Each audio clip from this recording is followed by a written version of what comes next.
But there's a downside to our economic upswing. There are more homeless people than ever, and a leading economist predicts that 1 of every 3 New Yorkers will be living in poverty by 1990. Tonight, Channel 5 News begins an occasional series looking at both sides of life in the Big Apple. We're calling it A Tale of Two Cities, and tonight we have 2 reports. Pablo Guzman talks with some working people worried about slipping below the poverty line. But first, Steve Dunlop on some New Yorkers who are economic winners. Prunell's, a fancy French restaurant on East 54th Street. Average lunch tab for 2, $50. Lily Langtree's, a Tex-Mex eatery on 3rd Avenue. Average lunch for 2, $25.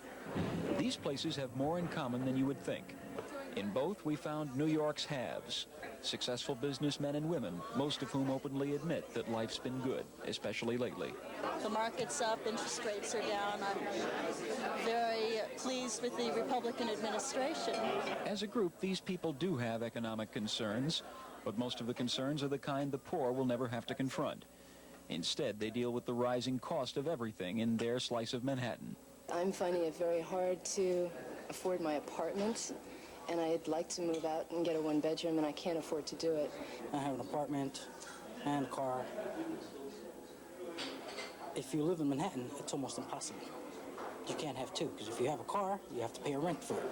I spend more to house my car in a garage than I do where I live because I'm in a rent-control apartment. I'm very lucky in that sense, but most people aren't as lucky as I am. Over fruit and cappuccino at Prunell's, the talk was of sending the kids to private school. Possibly, if the public school doesn't meet up to the standards we want, yeah.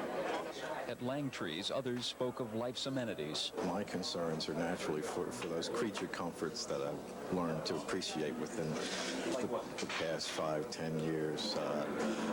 Clothing, entertainment, travel. When I was a young man, we saved because we thought, well, someday we'll get rich and we'll have money. Today, if they make any money, they spend it. Manhattan is really a 2-tier type of place to live. Either you have money or you have a company that's supporting all your benefits, or you don't have money. There's no in between here. Just what would be wrong, we ask, with New York becoming a town of the very rich and the nearly destitute? Plenty, one gentleman answered. He feared that if that line were ever drawn, someday he might be on the wrong side of it. In Manhattan,